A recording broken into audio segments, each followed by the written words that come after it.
ইতিহাস আজহারির মাহফিল শোনার জন্য বাংলাদেশের বিভিন্ন জেলায় থেকে যুবকরা এভাবে এসে মঞ্চের সামনে একদম শুয়ে পড়েছেন, কারণ তারা আজহারি সাহেবকে সামনে থেকে এভাবে দেখতে চায়। আপনারা দেখছেন যে ওটা হচ্ছে মঞ্চ, আর এখানে যুবকরা কিন্তু তারা এখানে আগেই জায়গা দখল করে নিয়েছেন। আরও একদিন বাকি আছে, আগামীকাল 8টার সময় তিনি বয়ান পেশ করবেন, কিন্তু যুবকরা আজহারি সাহেবকে মিস করতে চাচ্ছে না। ইতিহাস আজহারির মাহফিল শুনতে বাসায় থেকে মশারি নিয়ে এসেছেন, যে যেভাবে পারে সেভাবেই রাত যাপন করছে এই প্যান্ডেলের নিচেই।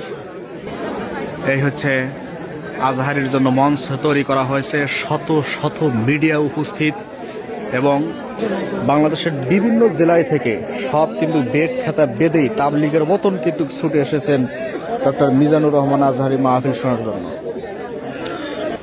এই যে একজন পলের ভিতরে শুয়ে আছে। ভাই কোথায় থেকে আসছেন? অনেক দূর। কয়জন আসছেন? সারা রাত এইভাবে থাকবেন? ওই ভাই কিভাবে শুয়ে আছে? আর একজন আজহারি ভাইয়ের ভক্ত দেখছেন। ইতিহাস কাকে বলে আগামীকাল দেখতে পারবেন মিজানুর রহমান আজহারির মাহফিল।